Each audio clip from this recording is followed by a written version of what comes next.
বিভিন্ন ইস্যুতে রাজ্য কেন্দ্র তরজা পশ্চিমবঙ্গে নতুন কিছু নয়। অনেক সময় মন্তব্য পাল্টা মন্তব্যে জড়াতে দেখা যায় কেন্দ্র ও রাজ্যের নেতা মন্ত্রীদের।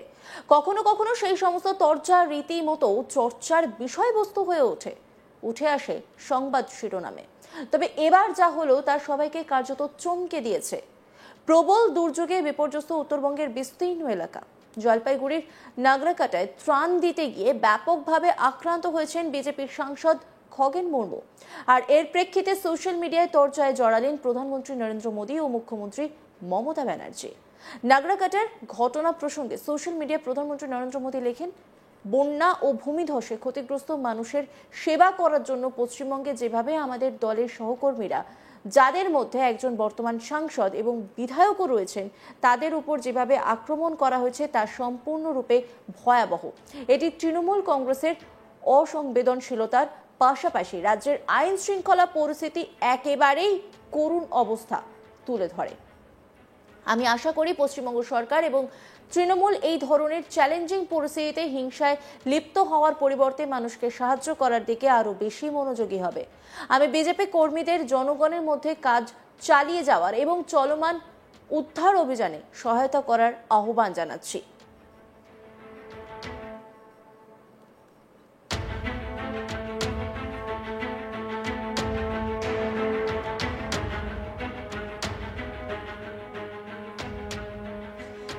এর কিছুক্ষণ পরেই সোশ্যাল মিডিয়ায় মুখ্যমন্ত্রী মমতা ব্যানার্জি পাল্টা লেখেন, এটা দুর্ভাগ্যজনক এবং গভীরভাবে উদ্বেগজনক যে ভারতের প্রধানমন্ত্রী যথাযথ তদন্তের অপেক্ষা না করেই একটি প্রাকৃতিক দুর্যোগকে রাজনীতিকরণের সিদ্ধান্ত নিয়েছেন।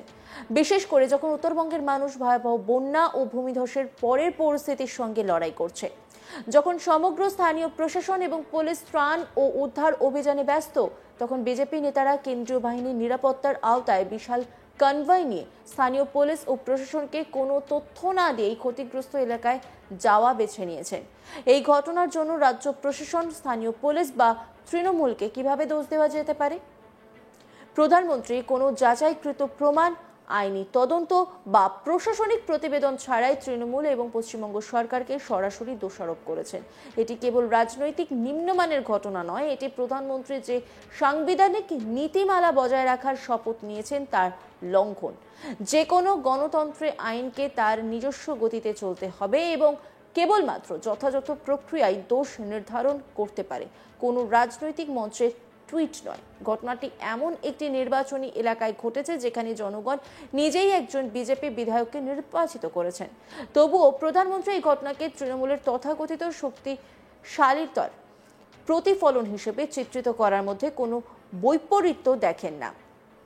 এই ধরনের ব্যাপক অপ্রমাণিত সাধারণীকরণ কেবল অপরিণতই নয়, বরং দেশের সর্বোচ্চ পদের জন্য অশোভন।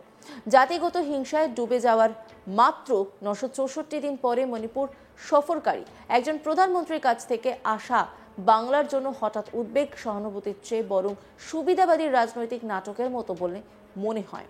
হ্যাঁ, আমরা সকলেই দ্ব্যর্থহীনভাবে হিংসার নিন্দা করি, কিন্তু এটি পক্ষপাত দুষ্ট বুক চাপড়ানোর সময় নয়, এটি সাহায্য এবং নিরাময়ের সময়। এটাও স্পষ্ট যে বিজেপি নির্বাচনের আগে জনগণকে মেরুকরণ করার আশায় ক্লান্ত উত্তরবঙ্গ বনাম দক্ষিণবঙ্গের আখ্যানের আশ্রয় নিচ্ছে। আসুন আমরা স্পষ্ট করে বলি, বাংলা এক, আবেগগত, সাংস্কৃতিক এবং রাজনৈতিকভাবে। আমি প্রধানমন্ত্রীকে অনুরোধ করছি, নির্বাচিত রাজ্য সরকারের কথা শুনুন, কেবল আপনার দলের সহকর্মীদের কথা নয়। আপনি ভারতের প্রধানমন্ত্রী, কেবল বিজেপির নয়। আপনার দায়িত্ব জাতি গঠনের, আখ্যান গঠনের নয়। এই সংকটময় মুহূর্তে আসুন আমরা বিভেদ আর গভীর না করি। আসুন আমরা দলীয় সীমানা ছাড়িয়ে ঐক্যবদ্ধ হই সেই সব মানুষের সেবা করার জন্য যাদের সবচেয়ে বেশি প্রয়োজন। আসুন রাজনীতিকে অন্য একদিনের জন্য ছেড়ে দিই। দেখলেন তো সোশ্যাল মিডিয়ায় ঠিক কি লিখেছেন প্রধানমন্ত্রী নরেন্দ্র মোদী ও মুখ্যমন্ত্রী মমতা ব্যানার্জি। আর এই উত্তরবঙ্গের এই বিপর্যয়ের দিনে এমন পোস্ট, পাল্টা পোস্ট খুব স্বাভাবিকভাবেই চাঞ্চল্য ফেলে দিয়েছে ওয়াকিবহাল মহলে। বিভিন্ন মহলে প্রশ্ন উঠেছে, এই সময় সোশ্যাল মিডিয়ায় এমন মন্তব্য, পাল্টা মন্তব্য কি খুবই প্রয়োজনীয়?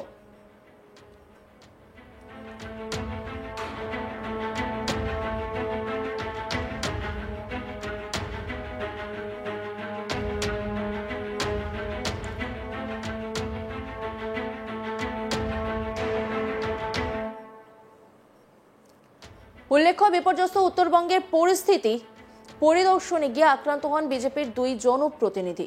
পাথরের ঘায়ে মাথা ফাটে একজনের, হেনস্থা করা হয় অপরজনকেও। ঘটনায় তৃণমূলের দিকে অভিযোগের আঙুল তুলেছে রাজ্য বিজেপি নেতৃত্ব। সোমবার সকালে দুর্যোগ কবলিত নাগরাকাটায় একাধিক এলাকা পরিদর্শনে গিয়েছিলেন মালদা উত্তরের সাংসদ খগেন মুর্মু এবং শিলিগুড়ির বিধায়ক শঙ্কর ঘোষ। বামনডাঙ্গায় ঢোকার আগে বিক্ষোভের মুখে পড়েন তারা। লাঠি জুতো নিয়ে তাদের উপর চড়াও হয় কয়েকশো মানুষ।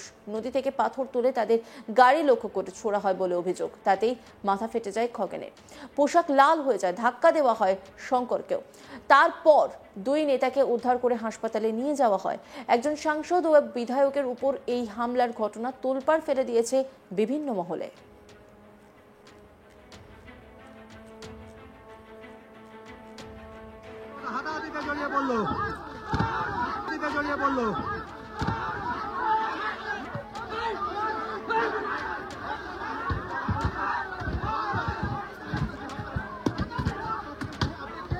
দেখতে পাচ্ছেন বিক্ষোভের সামনে কিন্তু বিজেপি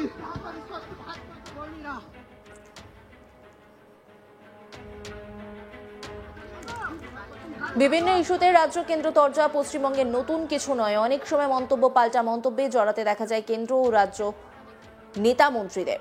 কখনো কখনো সেই সমস্ত তরজা রীতিমতো চর্চার বিষয়বস্তু হয়ে উঠে আসে সংবাদ শিরোনামে। তবে এবার যা হলো তা সবাইকে কার্যত চমকে দিয়েছে। প্রবল দুর্যোগে বিপর্যস্ত উত্তরবঙ্গের বিস্তীর্ণ এলাকা। জলপাইগুড়ির নাগরাকাটায় ত্রাণ দিতে গিয়ে ব্যাপকভাবে আক্রান্ত হয়েছেন বিজেপি সাংসদ খগেন মুর্মু। আর এর প্রেক্ষিতে সোশ্যাল মিডিয়ায় তরজায় জড়ালেন প্রধানমন্ত্রী নরেন্দ্র মোদী ও মুখ্যমন্ত্রী মমতা ব্যানার্জি। নাগরাকাটার ঘটনা প্রসঙ্গে সোশ্যাল মিডিয়ায় প্রধানমন্ত্রী নরেন্দ্র মোদী লেখেন, বন্যা ও ভূমিধসে ক্ষতিগ্রস্ত মানুষের সেবা করার জন্য পশ্চিমবঙ্গে যেভাবে আমাদের দলের সহকর্মীরা, যাদের মধ্যে একজন বর্তমান সাংসদ এবং বিধায়কও রয়েছেন, তাদের উপর যেভাবে আক্রমণ করা হয়েছে তা সম্পূর্ণরূপে ভয়াবহ। এটি তৃণমূল কংগ্রেসের অসংবেদনশীলতার পাশাপাশি রাজ্যের আইন শৃঙ্খলা পরিস্থিতির একেবারেই করুণ অবস্থা তুলে ধরে। আমি আশা করি পশ্চিমবঙ্গ সরকার এবং তৃণমূল এই ধরনের চ্যালেঞ্জিং পরিস্থিতিতে হিংসায় লিপ্ত হওয়ার পরিবর্তে মানুষকে সাহায্য করার দিকে আরো বেশি মনোযোগী হবে। আমি বিজেপি কর্মীদের জনগণের মধ্যে কাজ চালিয়ে যাওয়ার এবং চলমান উদ্ধার অভিযান সহায়তা করার আহ্বান জানাচ্ছি। এর কিছুক্ষণ পরে সোশ্যাল মিডিয়ায় মুখ্যমন্ত্রী মমতা ব্যানার্জি পাল্টা লেখেন, এটা দুর্ভাগ্যজনক এবং গভীরভাবে উদ্বেগজনক যে ভারতের প্রধানমন্ত্রী যথাযথ তদন্তের অপেক্ষা না করে একটি প্রাকৃতিক দুর্যোগকে রাজনীতিকরণের সিদ্ধান্ত নিয়েছেন, বিশেষ করে যখন উত্তরবঙ্গের মানুষ ভয়াবহ বন্যা ও ভূমিধসের পরের পরিস্থিতির সঙ্গে লড়াই করছে। অন্যান্য খবরের আপডেটের জন্য অবশ্যই নজর রাখুন আজ তাক বাংলার ইউটিউব স্ট্রিমিংয়ে। লাইক, কমেন্ট, শেয়ার এবং সাবস্ক্রাইব করতে ভুলবেন না।